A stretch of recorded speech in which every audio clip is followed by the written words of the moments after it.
for joining us for today's Ipsos webinar exploring Affluent's outlook for travel in 2022, both personal and for business. Today's presentation is being given by Tony Incalcatera and Jesse Peretz, and you can read more about them on the slide in front of you.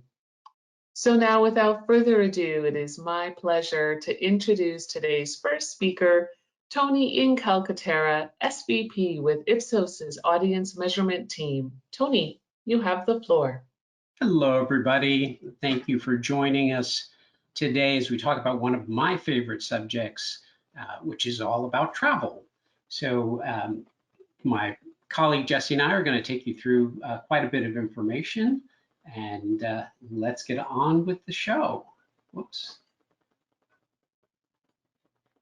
Okay, so today you're going to see a lot of insight that's based on two primary sources. The first is our ongoing Ipsos Affluent study in the USA, and then that's going to be combined with an in-depth study that we conduct every quarter as part of what we call our barometer series.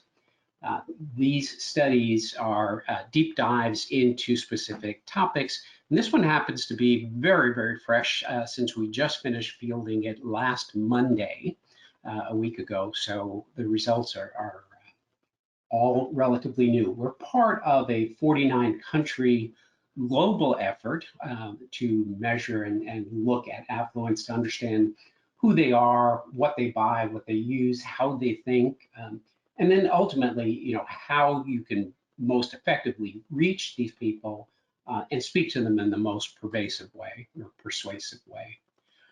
Today, we've got a lot, as I said. We're going to really look at the intense relationship that affluents have with travel. But first, what we want to do is start out with a broader discussion of how affluents are currently feeling as they're reacting to the world around them. These are really quite trying times for everybody. And it's important to understand that as a backdrop to getting a better understanding of the implications for travel. So my colleague Jesse is then going to focus on profiling affluent travelers, getting a better understanding of the reason why getting away is so important to them. And then I'll come back and we'll talk some more about what affluents are looking for as they approach the summer travels. Jesse's going to come back and talk about how lodging and accommodations are critically important and what affluents are looking for. And then as much as we really would like to put the pandemic behind us, we're going to have to spend some time examining what I call the lingering side effects of COVID, both on personal and business travel. And then finally, we'll try to summarize everything, give you some salient takeaways. So first, let's spend some time talking about the emotional state and psyche of what I call the most important consumer segment in the world. Now, we often talk about the financial insulation that affluents possess, and that really enables them to stave off any negative impacts from the U.S. economy, malaise, or any of the kinds of things that would affect people who have less asset or less value, less wealth. But these are particularly difficult times and trying times. While most affluents really are not facing financial hardship, there are definitely some general fears that are settling in, and frankly, that could cause some change in consumer behavior. The important thing to remember is that changes in affluent spending have huge implications for the economy as a whole. We have to remind people that the top 20% of earning households in the US annually spend twice what non-affluents spend. And that outsized influence impacts virtually every market sector, from groceries, food, to alcoholic beverages. In fact, in the alcoholic beverage market, affluents account for almost half of the total amount spent in the US in a year. So the good news is that so far, affluent stress is moderating somewhat. It's not overwhelming. overall affluents rate their stress as 4.9 on a scale of 1 to 10. And that's slightly lower than our post-holiday reading back in January. And it's lower still than the non-affluent population, which is about 1/3 of a point on average higher. Now, as good as that sounds, we still see a disparity between older and younger affluents and males versus females in particular, in terms of their sense of stress. Now, at the beginning of the year, we saw affluent male high stress spiking to levels that we hadn't seen previously, and it actually matched that of women. But in this quarter, we're seeing the pattern return to where it had been previously, which is that women are showing higher levels of stress compared to their male counterparts. Much of that has to do with the fact that women continue to take on a higher proportion of the burden of running affluent households. In fact, I recently penned a POV for Ipsos on the disparity in personal income, showing that affluent women are earning 20% less than their male counterparts. And I'm sure that that is also adding to the stress level, to the differential stress level. So we continue to be concerned about the youngest affluents. They're less established, they have fewer financial cushions, they're really in the early years of their careers. And quite honestly, we're seeing from some fairly high stress levels, particularly among Gen Z, where 1 in 3 of them are saying their stress level is high. And then thankfully, we see that with each subsequent generation or with each older generation, we're seeing those numbers drop.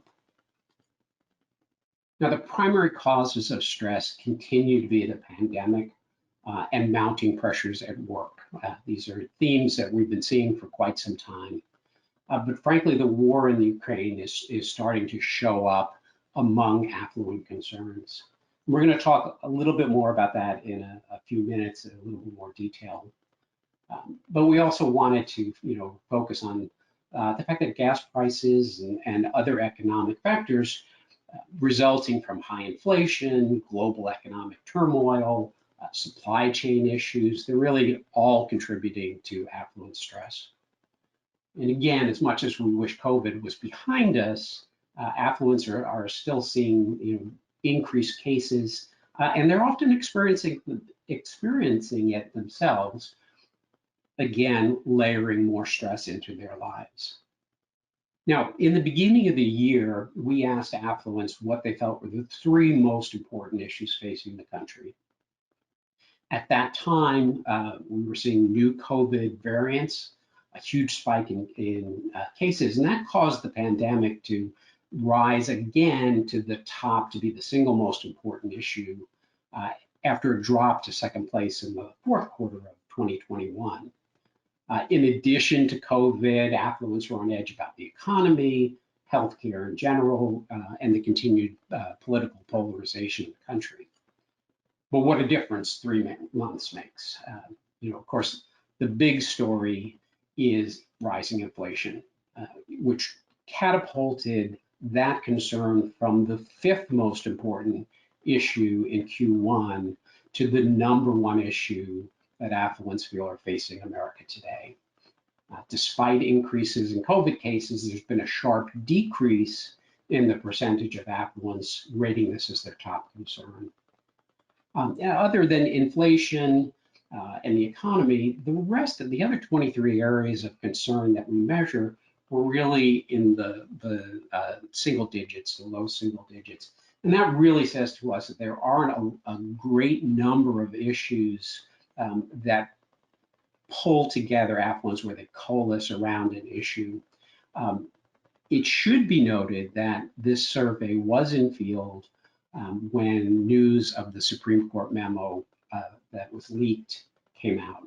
So it didn't surprise us that although abortion was less than 1% in January, that it jumped to a little bit over 4% in this way. But again, not a huge issue, not rated as one of the single most important issues. I did mention earlier that concerns about the war in Ukraine were starting to filter into affluent stress levels. And there's certainly, humanitarian reasons why affluents are worried about the Russian invasion. But much of their worry surrounds the personal impacts, the impacts that they're feeling directly. So things like increased prices of articles and services they buy, particularly gas prices, as well as the potential for slower economic growth. While there is overall concern about a broader war developing as a result, affluents do not seem to be particularly worried about their personal safety or their ability to travel within the US. Now, we should note that international travel is more worrisome to affluents. Many of them are telling us that they're more looking forward to renewed travel outside the US. So we're going to have to keep an eye on how the war is progressing and how it's going to impact travel, especially to Europe. So with all of that as a background, you can imagine that this is going to lead to a sagging, if you will, in confidence about the US economy moving forward. Now, the last 2 years have really been a roller coaster as far as economic confidence was concerned. After many years of optimism far outweighing pessimism about the economy. So, I'm not surprised that confidence is declining, particularly looking at it through the lens of the stock market. We saw the Dow dropping about 11% since the beginning of the year. And one needs to keep in mind that, according to the Federal Reserve Board, about a third of affluent wealth sits in corporate equities and mutual funds. So a huge drop in the stock market can change the perspective. And we can see over time, when the Dow is doing well, when the market is doing well, confidence is up. When it drops, there's a pessimistic view of the economy. So now that I've painted this incredibly bleak backdrop, I'm going to turn it over to Jesse, who I'm hoping is going to, brighten the landscape with an explanation of really how important travel is to affluent wellness, both their physical wellness and their emotional wellness. Over to you, Jesse. So with the stress levels and confidence in the economy where there are, it's unsurprising that most affluents just want to get away from it all. You want to go on, Tony? So this is what the affluents have done in the past year. Most affluents have taken a trip in the past year, but it has been domestic for the most part. Only about a quarter have gone on trips outside the US, which isn't really that much lower than it would be in normal times, but that it's still fairly low for that. And this is all pandemic related data. The business trips are obviously down, especially international, but people are planning to do more vacation in the next 12 months, and they are willing to go on willing to spend more on that than they were in the past as well. So affluents are explorers. They want to go away and they want to do it in style. For the most part, men and women seek out the extra pampering that they can afford. So they want 85%, almost universal, enjoyed traveling to new destinations, and 78%, 80% say that comfort and service are worth paying extra for. They want to get away, they want to go somewhere new, and they want to be pampered. If you go on to the next one. So these blue bars are things that we've just shown you, like the enjoy going to a new destination and traveling. Comfort and service are worth paying extra for, but you also get to see 3/4 of them like traveling internationally to help them learn about other cultures. They'd rather spend money on fantastic trips than expensive cars. 72% like getting away for the weekend anytime they can. And then Yeah, while they are willing to go to new places, they do enjoy going back to places they've been before, and they really enjoy planning the trips as much as they do going on them. So we did look at, if you go to the next one, the differences in genders, and while it does seem like men are in more agreement in some of these aspects, we do want to point out that this is showing that women are more likely to want to take vacations abroad than domestically, and they want to go sightseeing, and women are more likely to also, are less likely to want to do it as part of a group. They want to go either on their own or with their family or with their traveling party, not necessarily a big group. But you can see there are some differences with the genders on these, but it's not to be taken as men are more likely to want to travel. It's just that with the phrasing, the men are more likely to, want to stay domestic than go international and things like that. You go to the next one, Tony. 2/3 of affluents are always thinking about and planning their next vacation. We saw a couple slides ago about 45. What was it? 60% think planning is just as fun as going on the trip, and 2/3 of these people are always thinking about it. So you know that they're planning. More than half of affluents are asked advice. Since so many of them travel, they're going to give their opinions on it to their friends and family, and their friends and family will seek out their information. So it's important to get to them and make sure people are having good times. If you go to the next one, we ask people if they have a bucket list destination, if they like to go into their lifetime. About 2/3 of affluents say they do have that. Australia was the most popular destination by far that they said, followed by Hawaii, a whole bunch of places around Europe. New Zealand, Japan are the ones that really pop. There were a lot of countries in Africa that people want to go to, in Africa generally.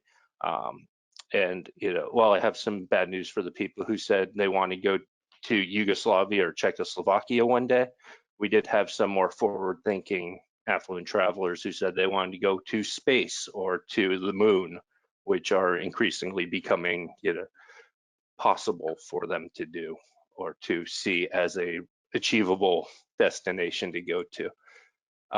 So if you want to move on, the ideal summer vacation we asked about from people. European river cruise came up a bunch. Rent a house in Mykonos, that sounds lovely. If you want to take a private plane to an exotic island to hike and scuba dive, that sounds great. Who wouldn't want to do that? Take a month-long cruise around the world. I assume, Tony, that's something you would like to do? On my bucket list.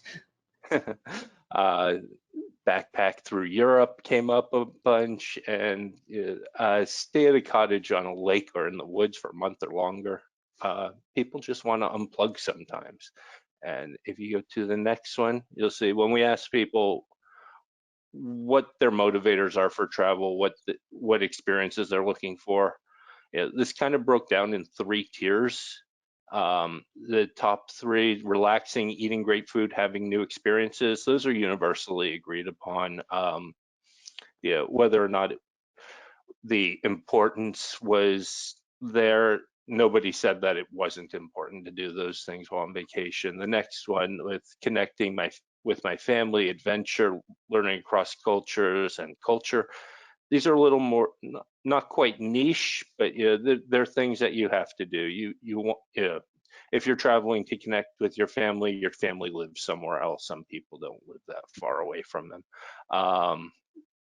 And then the bottom tier here, the learning about myself, romance, and meeting new people.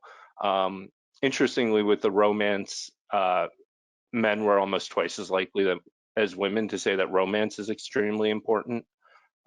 while women crave new experiences and great food more than men. If you want to move on to the next one.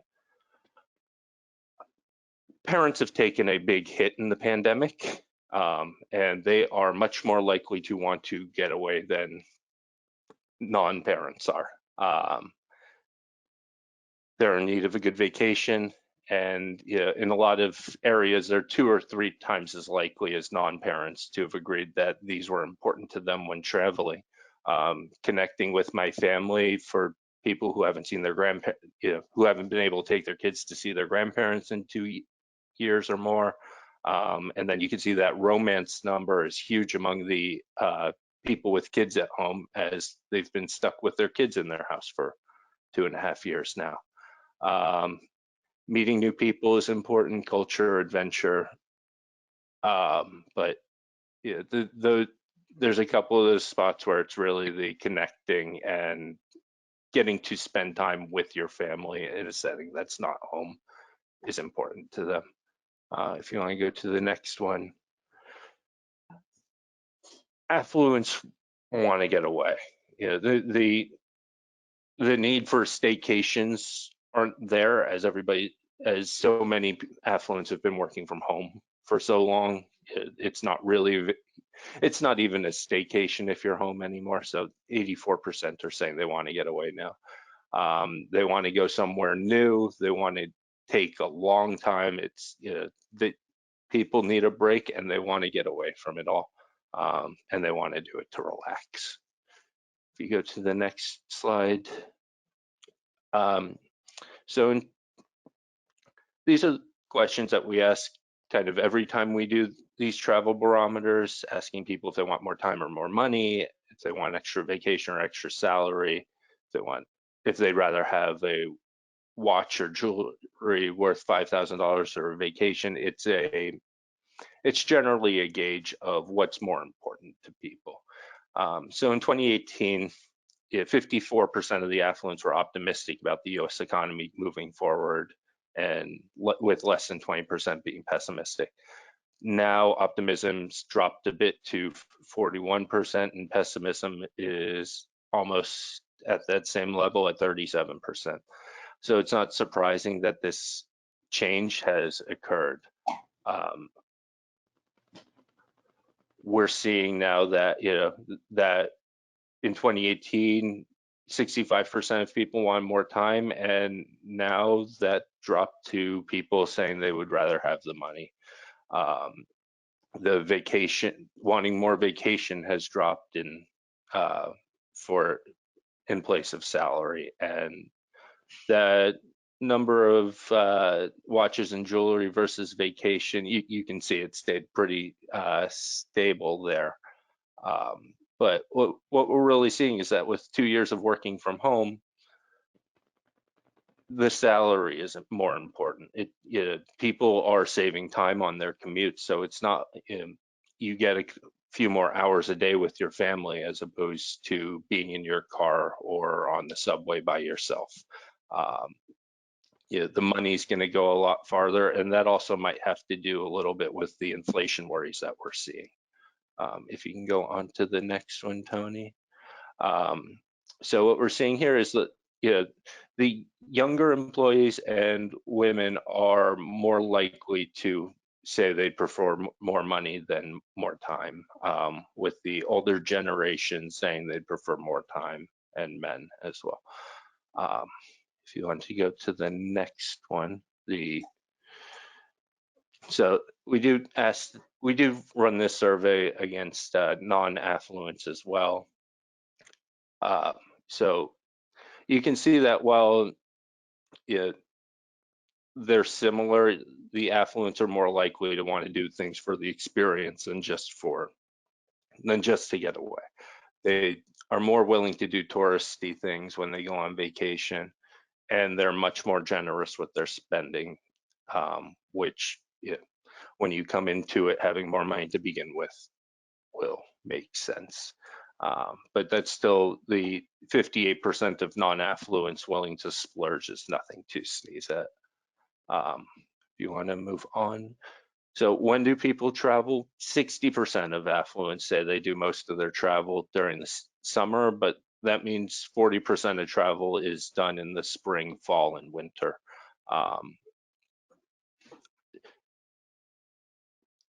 Especially with those who don't have especially those who don't have kids in the household are more willing to travel on off seasons or in the non-summer seasons.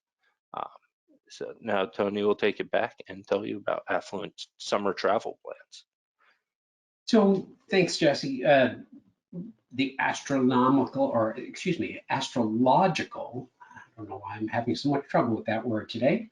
The astrological start of summer doesn't happen for another 20 days. But the fact of the matter is summer travel for affluents has already moved into high gear. So we know that 2/3 of affluents are planning to get away this summer. And keep in mind, that's 50 million people. 45% of those people expect to spend more money on travel in the next 6 months than they did before. So a big influx of money into the market. The summer travel, as Jesse mentioned earlier, it's about breaking free of the bonds of home confinement, if you will. This particular respondent, seems to be shouting, we'll finally get out of the house after, being cooped up. This is her explanation of how this summer's vacation is going to be different from last year's. We're finally going to be able to take trips that frankly we put off for the last couple of years. So things like being able to take a cruise or a trip to Alaska, big trips that we might not have done in the last couple of years. Travel outside the US is always popular for affluents, but quite honestly, restrictions, COVID concerns kept them from venturing outside, venturing beyond the borders. And now with healthcare concerns lessening, it's really time for affluents to explore, to travel outside the country. We're going to set aside local trips. We're going international again. With fears about potential transmission in airplanes and travel restrictions lessening, airports are busy. I was in the airport a couple of weeks ago, and it was a zoo. Now, we also know that airfares are much higher than they've been for the last couple of years. We are going to see, despite that a lot of airline travel, because, quite honestly, it's the only way to get to some of these places. But there's a cautionary note that we want to make sure we bring up here, which is that not everyone is going to be spending what they spent previously, but the people who do, and most of them will spend more, what's going to happen is that they're taking note of those higher costs, and they want to make sure that they have a cost value that makes sense to them. So it's a cautionary note to everybody in the hospitality industry that, frankly, affluents have high standards. They're seeing prices increase. They know they're going to be paying more, and they're expecting incredible service and accommodations as a result of it. So the expectation is high, and it's not a time to be under-delivering. It's really a time to under-promise and over-deliver. Now, the average affluent is planning to travel for about 14 days this summer. And of course, the younger, less established affluents have the least amount of travel planned. Gen Z's looking at 11 days compared to the older people who have more time, the boomers and the seniors, who are looking at roughly 3 weeks vacation. And while we spent a lot of time at home over the last couple of years, both working from home as well as not venturing far from home, we've spent a lot of time with our immediate family, and it's now time to reconnect with our extended family and friends that we haven't been able to spend time with. So that's going to be high on the list of types of vacation trips planned this summer. Affluents are planning to enjoy some beach time. They're looking to escape from the worries of everyday life, really to relax and kick back. But we should point out that it's not all about vegging out. There's a good portion of affluents that are looking to explore new areas, be physically active. Most importantly, for so many of them, it's, they want to make sure that they are eating well, drinking well, and taking advantage of these new locations and what they have to offer. So 2/3 of affluents are planning to travel within the 48 contiguous states this summer. Another 9% are looking to experience the Great North of Alaska. And 13% are looking for some Hawaiian paradise. Now, about 1 in 6 affluents will head to Europe this summer. Some of them may be there already helping the Queen to celebrate her Platinum Jubilee. And another 1 in 8 are going to seek out the sun, sand, and crystal blue waters of the Caribbean. It will be, yes, planes, trains, and automobiles that transport affluents to their summer retreats. 57% plan to fly commercially, which is slightly more than the number that plan to travel by private vehicle. 1 in 5 are looking to go on a cruise, and 7% plan to fly on a private jet in order to get to their summer vacation. So now that we know how they're getting there, let's get a better understanding of where they're going to be staying and why. So back to you, Jesse.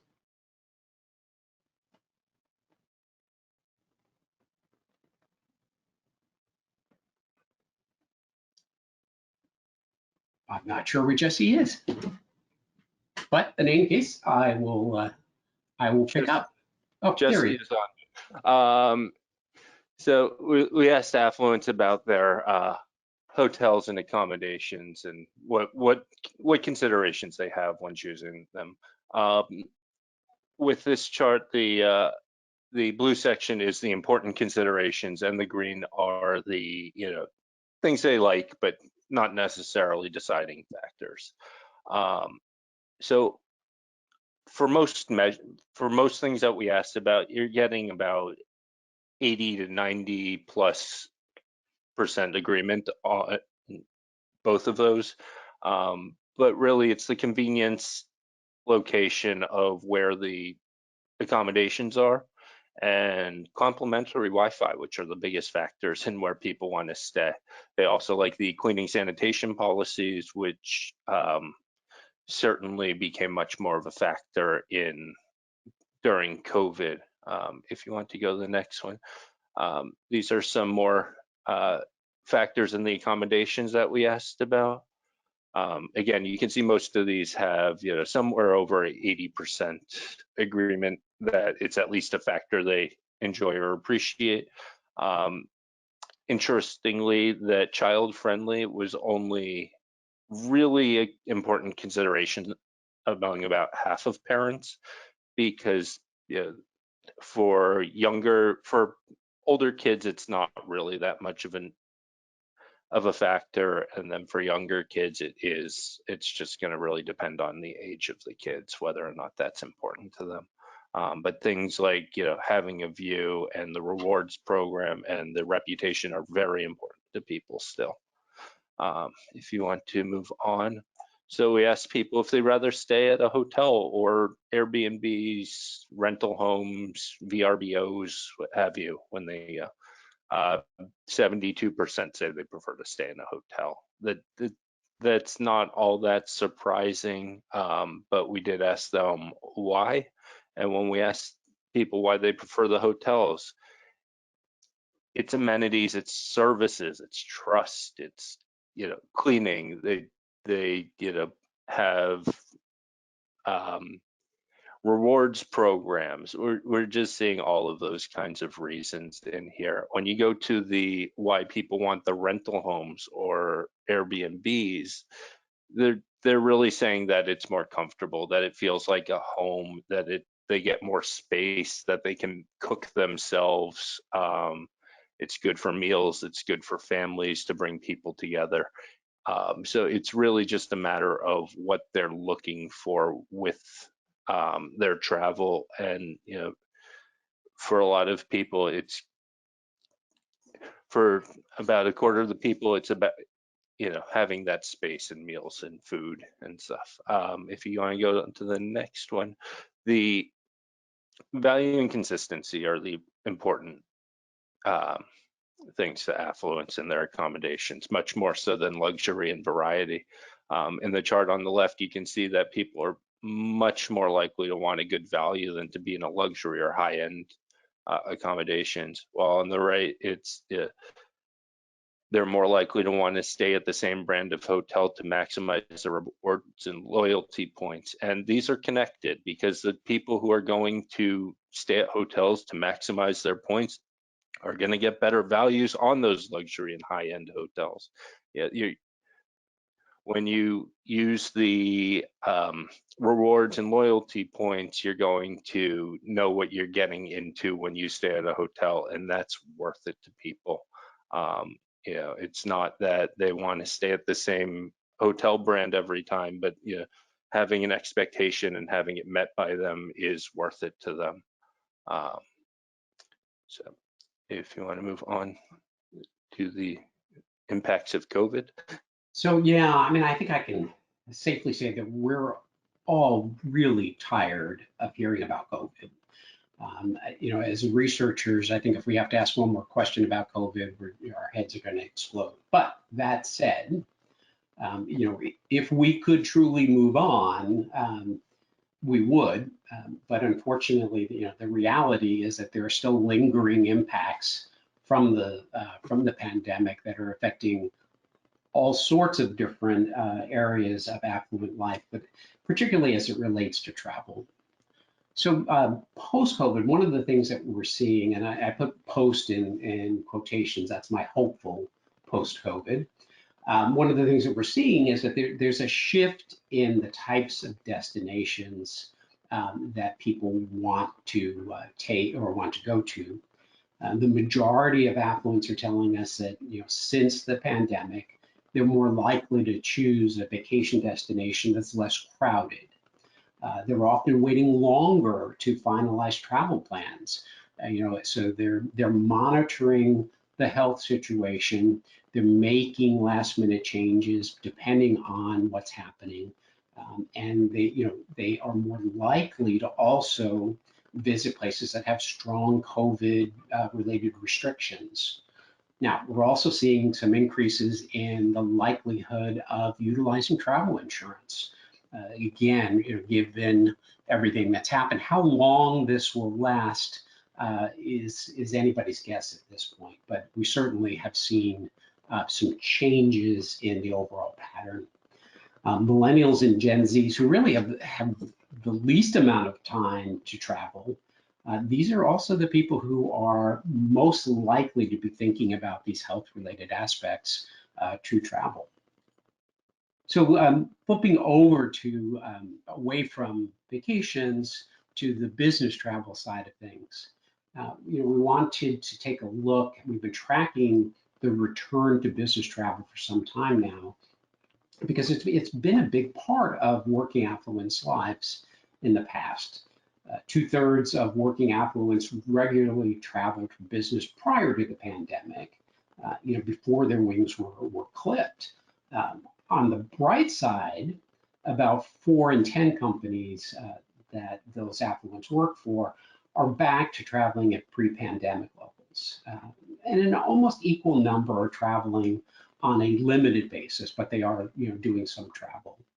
About 1 in 5 affluents are working for companies that have yet to restart travel business. We're not seeing anyone there. In fact, if we asked if there was a sense that they wouldn't return to business travel, and no one responded that there was a no return likelihood. So we're expecting to come back, but we'll see. But the most important thing in that is really that affluent business travelers are ready to restart, ready to take back their road warrior ways.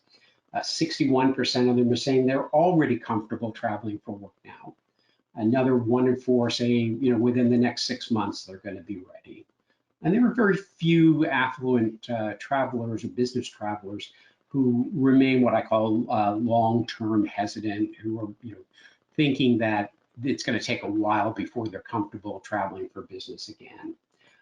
And the reason for this is the reason why they're anxious to restart their business travel is that a large majority of them feel that in-person meetings are just simply more valuable than video calls.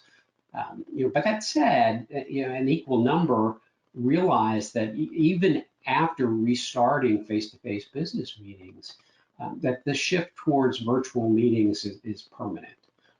It's going to be very hard to go back to the kind of levels of business travel that we had previously. About half of affluent business travelers just believe that moving forward, they're simply going to have fewer face-to-face meetings that require them traveling to see a client or a contact. This is obviously going to have a major impact on airlines and hotels that cater to business travel.